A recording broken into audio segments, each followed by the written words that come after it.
Hello everyone, good morning. आज का हमारा टॉपिक है लीवर सिरोसिस। लीवर सिरोसिस को समझने से पहले हम समझेंगे कि लीवर क्या है और लीवर का क्या फंक्शन है, बहुत ही इजी से इजी लैंग्वेज में। लीवर हमारी बॉडी की लार्जेस्ट ऑर्गन है और इसका वेट लगभग 2 से 2.5 किलो होता है और ये राइट साइड में हाइपोकॉन्ड्रियाक रीजन में यानी अपर लोब में सुपीरियरली इसके पास डायाफ्राम से सट कर ये इस इंफीरियरली स्टमक में ड्यूडेनियम, राइट किडनी और राइट एड्रीनल ग्लैंड के पास होता है। और इसका सिंपली हम इसका फंक्शन समझेंगे कि ये हमारे डाइजेशन में हेल्प करता है। डाइजेशन में हेल्प के साथ साथ ये सबसे अच्छा काम करता है हमारे लीवर। ये बॉडी में ब्लड ग्लूकोज लेवल को कंट्रोल करता है, ग्लूकोज को ग्लाइकोजन के फॉर्म में कन्वर्ट करता है, इंसुलिन जो कि पेनक्रियाज द्वारा सिक्रीट होता है। सबसे मेन फंक्शन है इसका बाइल जूस का सिक्रीशन जो कि फैट टिश्यू के डाइजेशन में हेल्प करता है। लीवर स्टोर करता है ग्लाइकोजन को, फैट सॉल्युबल विटामिन को और आयरन को, कॉपर को, सम वाटर सॉल्युबल विटामिन्स को भी ये स्टोर करता है।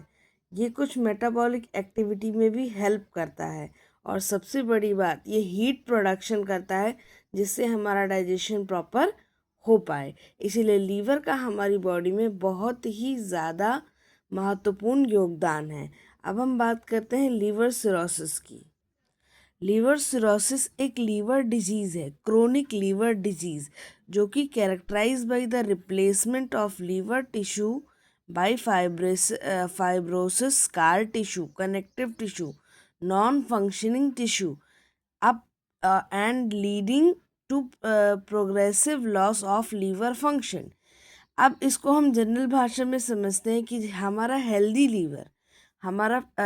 लीवर क्या होता है कि हमारे हेल्दी लीवर की हेल्दी सेल्स किससे रिप्लेस हो जाती हैं? फाइब्रस टिश्यू से, फाइब्रस सेल से। यानी हमारे लीवर की फंक्शनिंग धीरे धीरे स्लो होने लगती है। किसके क्योंकि जब हम कोई भी ऐसी चीज़ कंज्यूम करते हैं जो कि हमारे लीवर के लिए हार्मफुल होती है तो हमारे लीवर में कुछ चेंजेस आते हैं। इसकी पहली स्टेज होती है फैटी लीवर, दूसरी स्टेज होती है लीवर फाइब्रोसिस, तीसरी स्टेज होती है सिरोसिस। सिरोसिस का मतलब अब इसकी फंक्शनिंग पूरी तरह से लगभग जा चुकी है, थोड़ी बहुत फंक्शनिंग बची हुई है। सबसे फर्स्ट स्टेज होती है फैटी लीवर, यानी धीरे धीरे इसकी सेल्स का ग्रोथ होने लगती है, ओवर ग्रोथ होने लगती है, सेल्स बढ़ने लगती हैं, पेट फूलने लगता है साधारण भाषा में।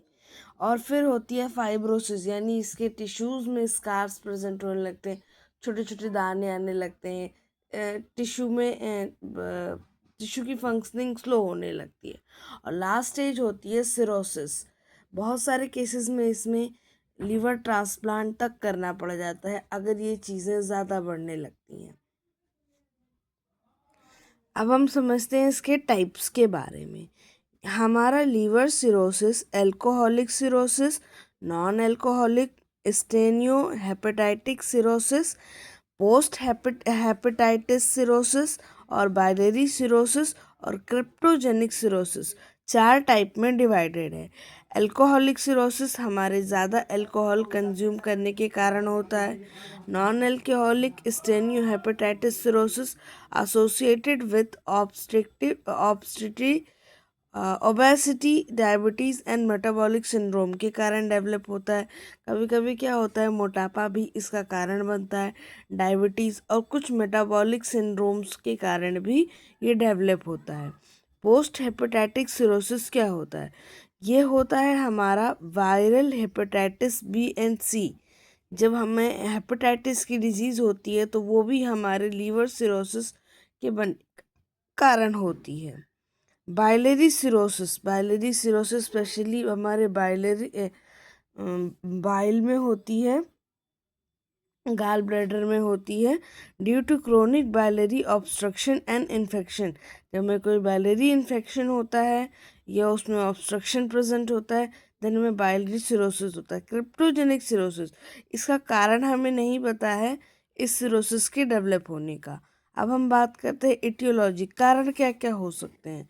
इस इटियोलॉजी इसकी ऐसे है कि जब कोई भी व्यक्ति बहुत ज़्यादा शराब पीता है तो उसे होने के चांसेस होते हैं। हमें हेपेटाइटिस की डिजीज़ जब होती है तो हमें लीवर सिरोसिस होने के चांसेस होते हैं।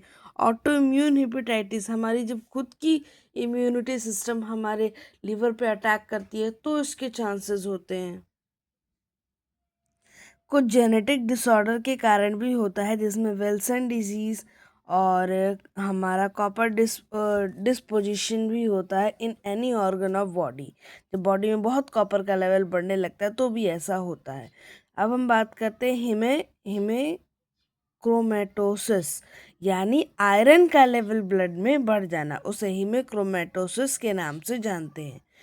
क्रोनिक बाइलरी ऑब्स्ट्रक्शन और मेटाबॉलिक एंड टॉक्सिन्स, बॉडी में बहुत ज़्यादा टॉक्सिन्स का रिलीज़ होना, मेटाबॉलिक रिएक्शंस का स्लो होना, डाइजेशन का स्लो होना, ये भी हमारा लीवर डिजीज़ की ओर खतरा करता है, जो कि धीरे धीरे फैटी लीवर से फाइब्रोसिस, यानी धीरे धीरे उसका जमना और फिर धीरे धीरे उसकी फंक्शनिंग स्लो होना, और लास्ट स्टेज है सिरोसिस।